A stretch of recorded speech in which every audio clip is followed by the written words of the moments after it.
Queridos, a paz do Senhor. Eu sou o pastor Anderson Silva. Você está na Academia de Pregadores, a maior escola de teologia online do Brasil. Estamos nas nossas aulas de Escola Bíblica Dominical, quarto trimestre de 2020. Na aula de hoje estudaremos a lição de número 7, do dia 15 de novembro de 2020. O título da lição é A Teologia de Bildade. Se há sofrimento, há pecado oculto. Então perceba que a teologia de Bildade, ela é semelhante à teologia de Elifaz, com argumentações diferentes, mas ela é semelhante à teologia de Elifaz. Todos eles, Elifaz, Bildade e Zofar, passam pelo mesmo caminho, pelo mesmo percurso, pela mesma trilha teológica, pela mesma estrada da religiosidade tradicional, porém com argumentações diferentes, né? Mas passam pela mesma trilha. Texto áureo está em Jó, capítulo 4, versículos 7 e 8. Se teus filhos pecaram contra ele, também ele os lançou na mão da sua transgressão. Leitura ou verdade prática. A existência do sofrimento não quer dizer que haja pecado oculto. Esta é uma verdade prática da lição. A existência do sofrimento não quer dizer que haja pecado oculto. Vamos ao ponto central que nos assevera que quando há sofrimento, não quer dizer que há pecado oculto. Objetivos da nossa lição. Objetivo geral: mostrar que nem sempre o sofrimento é consequência de um pecado oculto, como pensava Bildade. Nem sempre. Isso pode acontecer. O sofrimento pode vir como consequência de um pecado oculto? Pode. Isso pode ser uma realidade, mas nem sempre. O problema é engessar. O problema é afirmar que é isso. Né? O problema é definir que toda situação, mesmo que seja semelhante, é aquilo que está acontecendo. Não. Pode até ser. Algum sofrimento pode ser consequência de um pecado oculto, mas isso não é uma norma, não é uma regra. Objetivos específicos. Primeiro, destacar o argumento de Bildade que contrastava o pecado com o caráter santo e reto de Deus. Perceba que Bildade não está errado de dizer que o pecado é um contraste com o caráter santo e reto de Deus. Sem dúvida, o pecado é um contraste contra o caráter santo e reto de Deus. Porém, Jó não havia pecado. Segundo, explicar a concepção de Bildade que associava o pecado à quebra da moralidade religiosa. Esta também é uma verdade. O pecado quebra, sim, a moralidade religiosa. Mas Jó não havia pecado.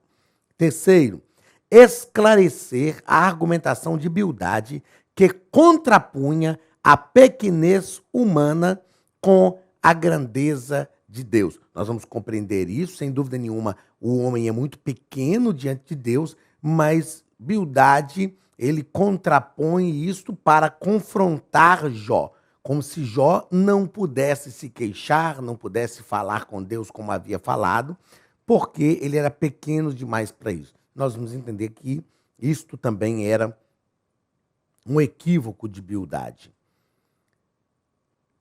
Leitura bíblica em classe está em Jó, capítulo 8, versículos 1 ao 4, capítulo 18, versículo 1 ao 4 e capítulo 25, versículo 1 ao versículo 6. Então respondeu Bildade, o suíta, e disse: Até quando falarás tais coisas? E as razões da tua boca serão qual vento impetuoso? Porventura, perverteria Deus o direito e perverteria o Todo-Poderoso a justiça? Se teus filhos pecaram contra ele, também ele os lançou na mão da sua transgressão. Então respondeu Bildade, o suíta, e disse: Até quando usareis artifícios em vez de palavras? Considerai bem, e então falaremos. porque somos tratados como animais e como imundo aos vossos olhos? Ó tu que despedaças a tua alma na tua ira, será a terra deixada por tua causa? Remover-se-ão as rochas do seu lugar? Então respondeu Bildade o suíta e disse: com ele estão domínio e temor, ele faz paz nas suas alturas. Porventura tem número dos seus exércitos, e para quem não se levanta a sua luz? Como, pois, seria justo o homem perante Deus? E como seria puro aquele que nasce da mulher? Olha, até a lua não resplandece, e as estrelas não são puras aos seus olhos. E quanto menos o homem, que é um verme, o filho do homem, que é um bicho. Então perceba que as palavras aqui de Bildade, assim como as palavras de Zofar, são incisivas. Eles confrontam Jó. Na verdade, eles afrontam Jó, porque eles não entendem o que está acontecendo. E é interessante, eu estava comentando com o pastor Moisés Martins, antes de começar as gravações, estava comentando com eles o seguinte: o diabo sabia da integridade de Jó, mas os 3 amigos não. Já parou para pensar nisso? O diabo sabia da integridade de Jó, mas os 3 amigos não. Por que o diabo sabia da integridade de Jó? Porque o diabo tinha ouvido do próprio Deus sobre a integridade de Jó. O diabo não questiona a integridade de Jó, ele questiona a razão da integridade de Jó. Agora, os 3 amigos de Jó não sabiam. E por que eles não sabiam? Porque eles se preocuparam em falar de Jó, em confrontar, em afrontar Jó, mas não se preocuparam em perguntar para Deus qual era a integridade de Jó. Por vezes isto acontece conosco, ou acontece entre nós. Nós corremos o risco de julgar as pessoas sem perguntar para Deus o que Deus pensa daquelas pessoas. Porque se tem um erro que nós podemos cometer, e é grave, é nós julgarmos alguém de forma que Deus não julga. É nós vermos alguém da maneira como Deus não vê. Cuidado, cuidado. Queres saber mesmo quem é uma pessoa? Pergunte para Deus quem ela é.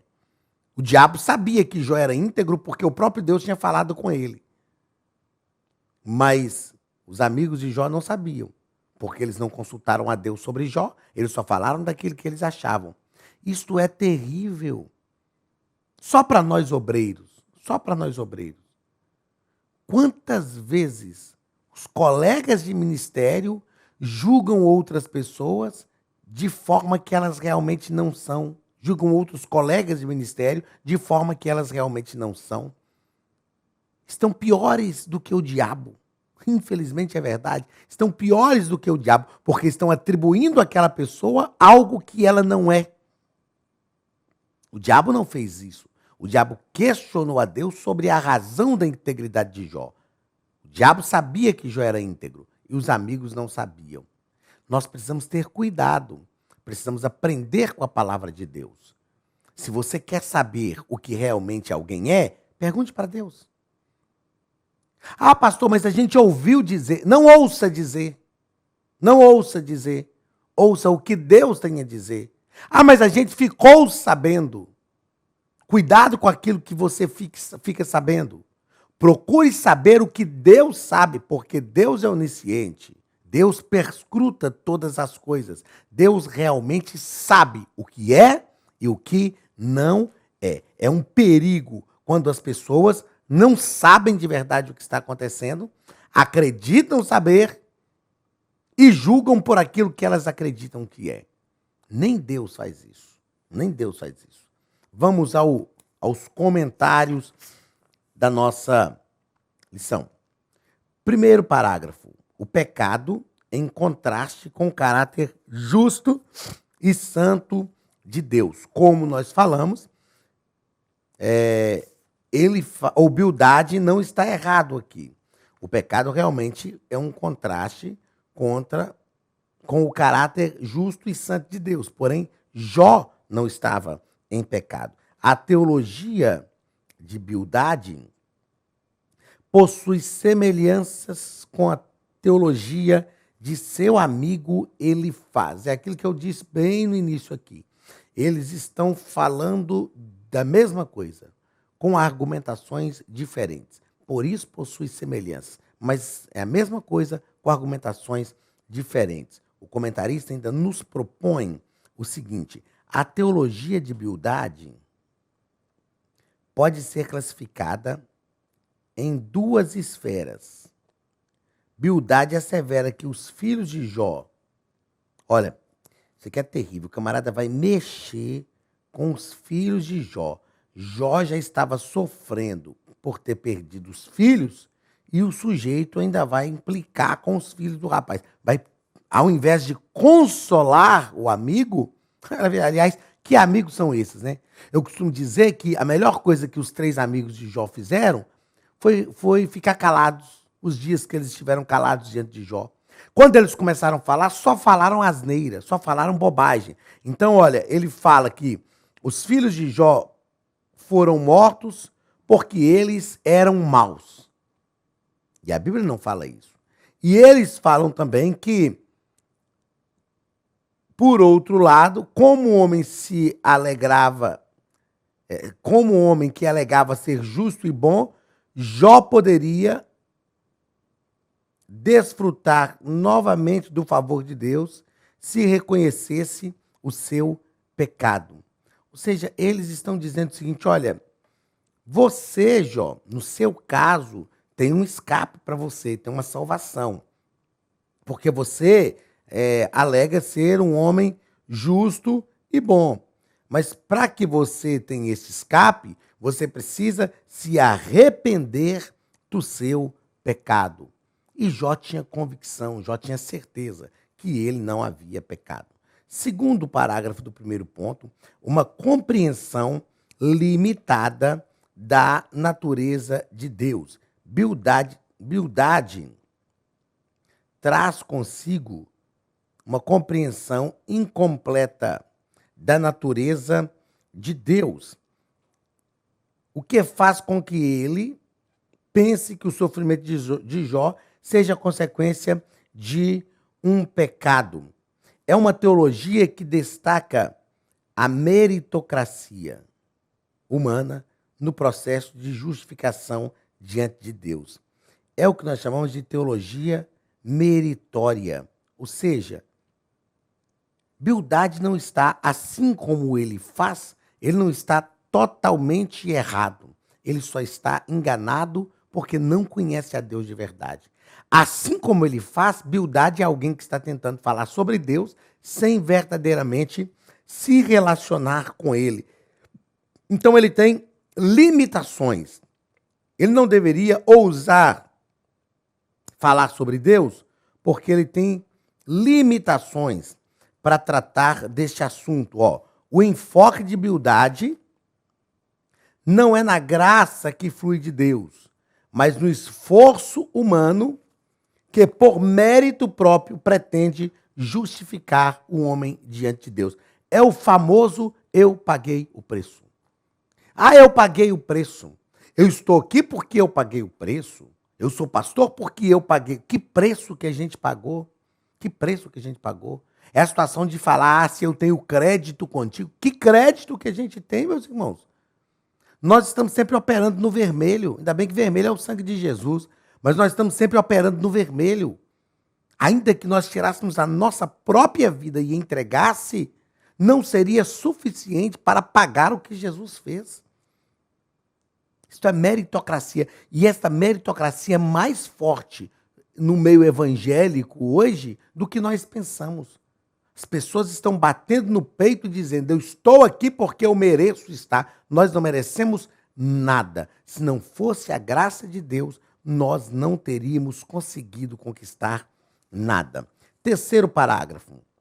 Olá, queridos alunos e alunas da Academia de Pregadores. Que bom ter você conosco neste momento tão especial. Estamos aqui para apresentar a nova plataforma da Academia de Pregadores, que foi construída ao longo dos últimos meses com muito carinho, um grande investimento. para levar até você não somente um conteúdo de excelência, mas também tecnologia de ponta.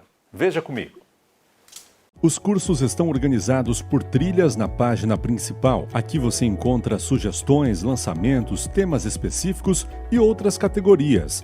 No final da página tem uma trilha com todos os cursos. Após começar os seus estudos, a primeira trilha será Continuar assistindo, que mostra somente os cursos iniciados por você. Sobre a capa do curso, consta o número de aulas, a carga horária e um botão para adicionar aos favoritos. Nesta seta, você pode expandir e ver um vídeo de introdução. Para fazer login, clique no avatar no canto superior direito e insira o seu e-mail e senha usados no cadastro. Caso tenha esquecido a senha, é só clicar neste link, preencher o e-mail cadastrado e a senha será enviada.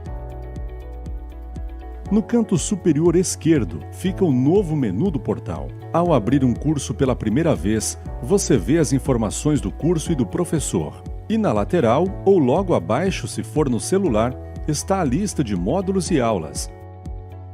Algumas aulas iniciais podem ser grátis e qualquer pessoa que fizer um cadastro rápido pode assistir. Após se matricular, aqui você vê as aulas concluídas, aulas liberadas ou agendadas. Você pode adicionar os favoritos, dar uma nota ao curso e acompanhar o seu progresso. E se você sair do curso e retornar depois, o sistema vai abrir exatamente a última aula assistida. Se estiver no computador, use esta seta para ampliar a tela. Logo abaixo da videoaula você encontra os links para baixar anexos, como áudio e apostilas. E neste campo em branco, pode fazer as suas anotações enquanto assiste. Depois é só imprimir ou salvar. Quando terminar o curso, clique no botão Emitir meu certificado e ele será gerado automaticamente no mesmo instante e sem custo. Clicando no avatar, você tem acesso ao seu perfil e histórico de pagamento. Em Meus Cartões, pode adicionar um novo cartão de crédito para fazer o pagamento do seu plano. Se você já era nosso aluno e seu cartão não aparece aqui, adicione um cartão na nova plataforma. Então aproveite as novidades e clique em Assine Agora. Escolha um dos planos e tenha acesso a todos os cursos imediatamente. Venha para a Academia de Pregadores, a maior escola bíblica online do Brasil.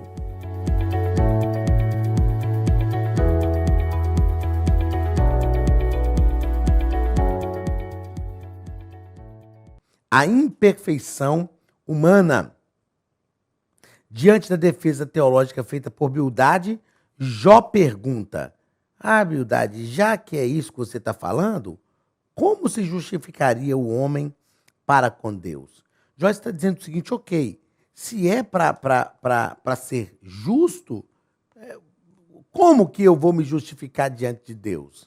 Não é? Essa pequenez humana não nos dá condição de nos justificar diante de Deus. E aí o nosso comentarista ainda nos propõe o seguinte: como eu sempre digo, o que a gente faz, o meu objetivo ao destacar esses textos é fazer com que você, que é o professor de escola dominical, também tenha um subsídio aí e faça esse tipo de coisa na classe. Não precisa você ler a lição, só destacar alguns pontos.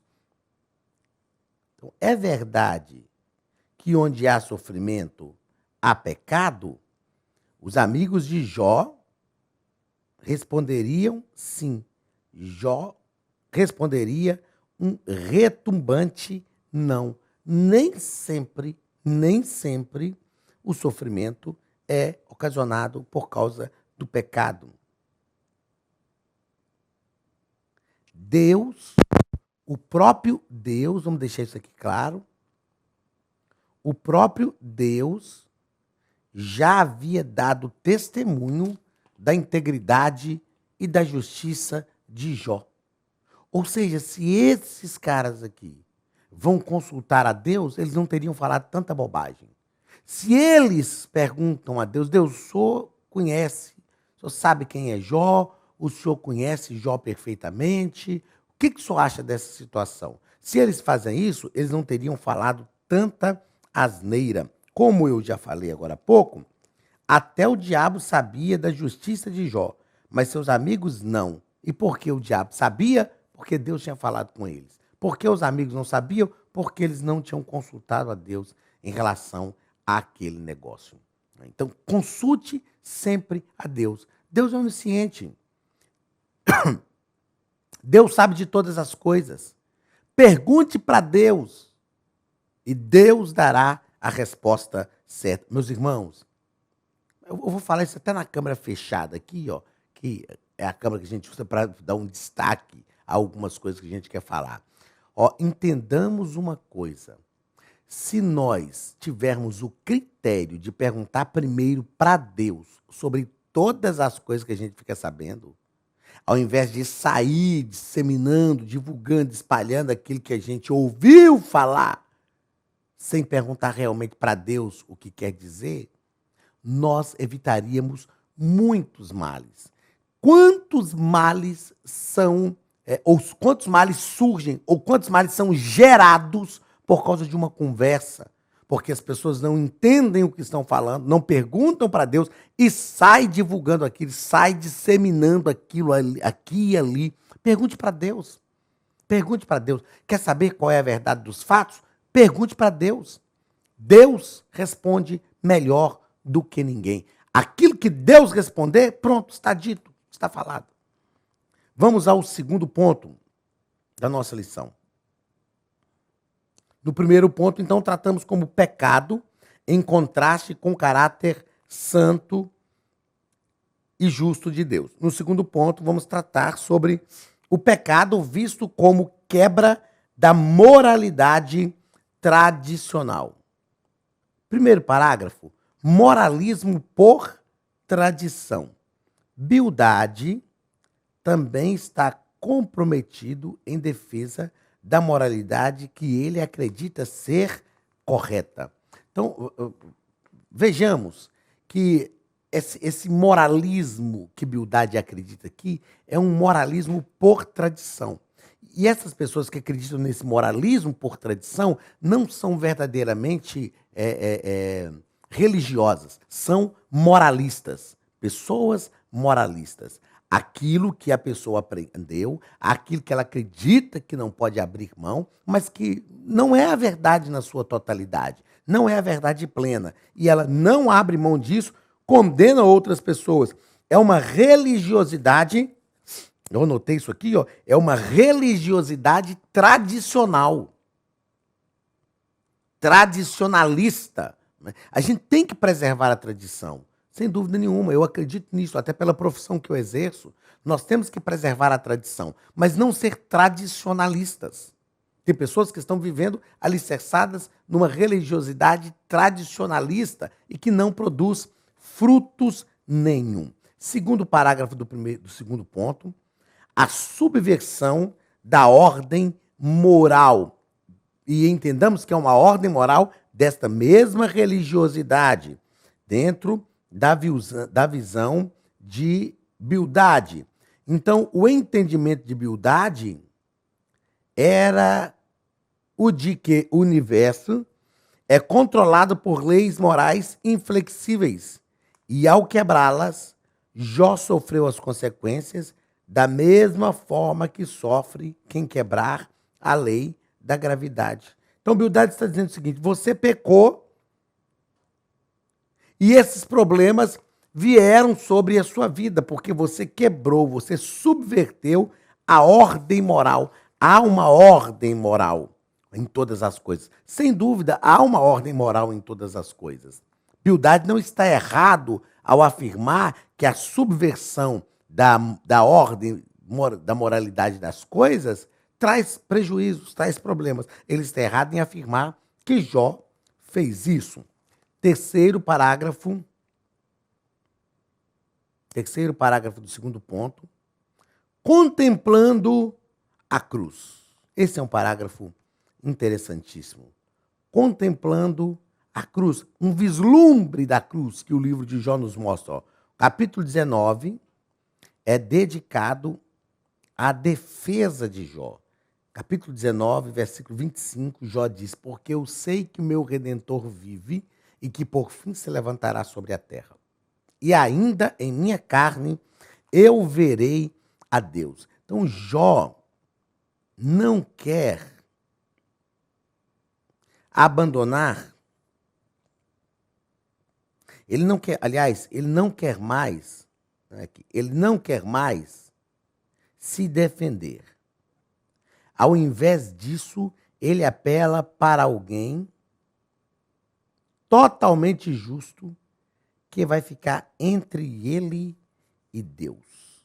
Ou seja, Jó está cansado de se defender sem resultados. Jó está cansado de tentar convencer os seus amigos que ele era justo.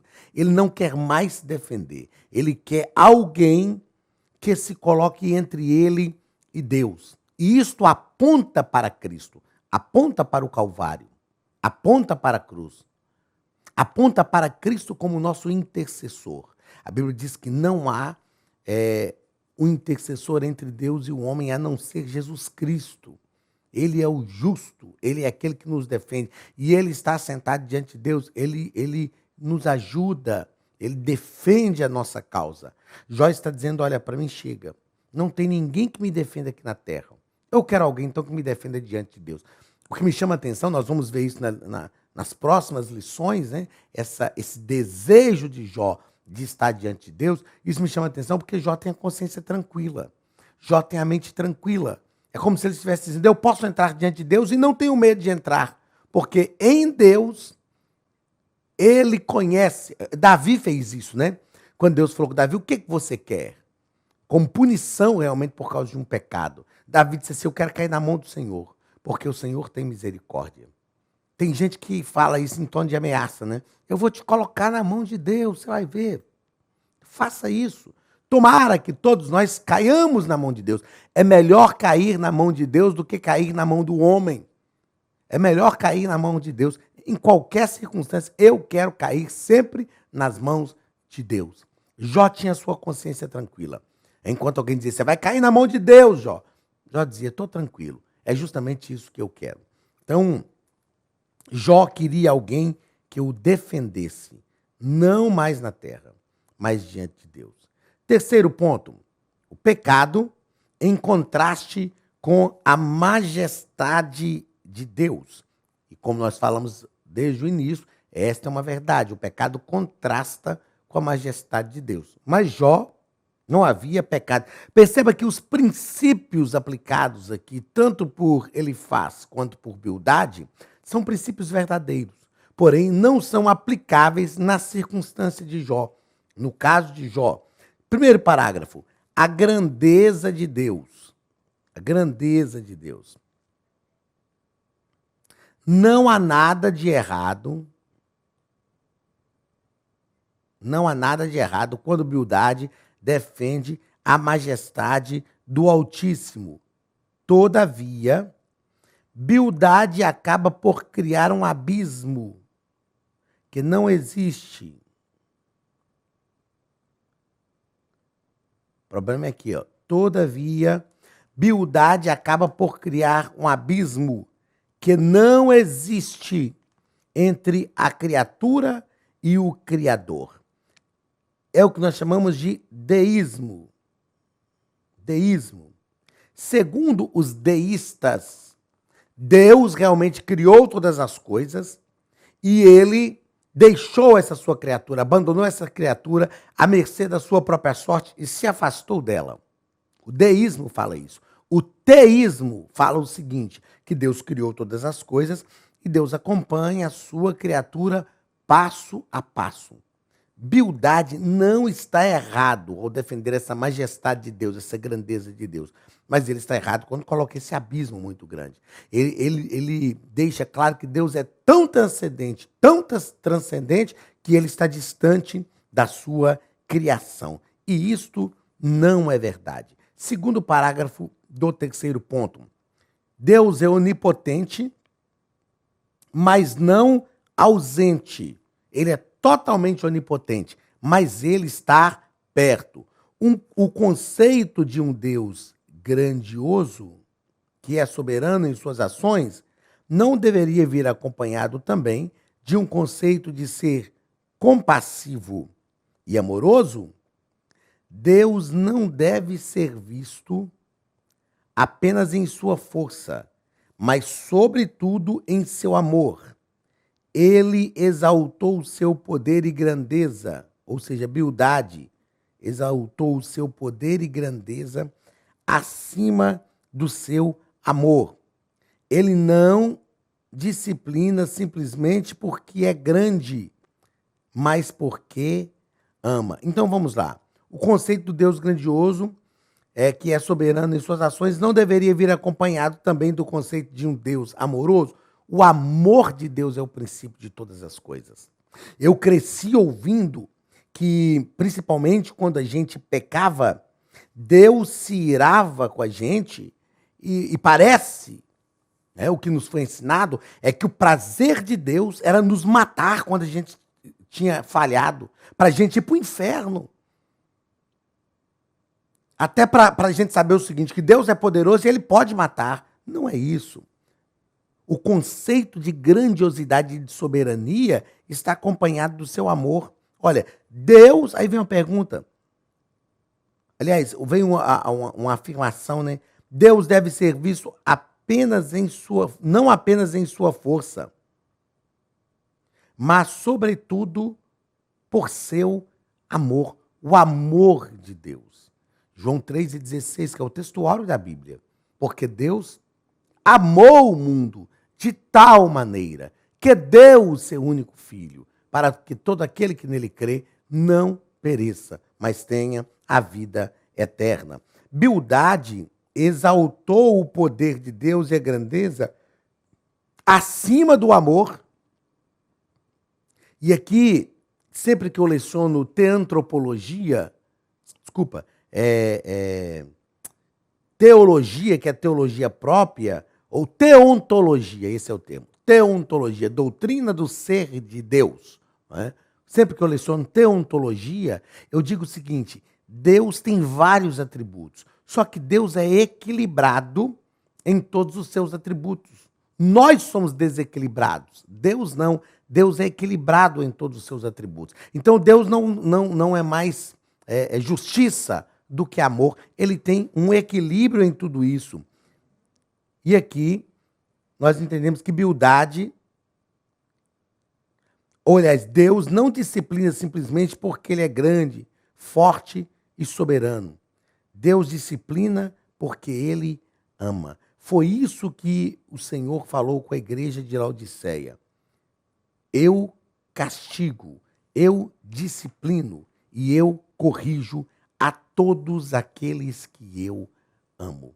Então, bildade não está totalmente errado. Ele tem só uma visão parcial de Deus. Ele não conhece a Deus totalmente. E ele tem uma visão totalmente controversa de Jó. Jó não havia pecado.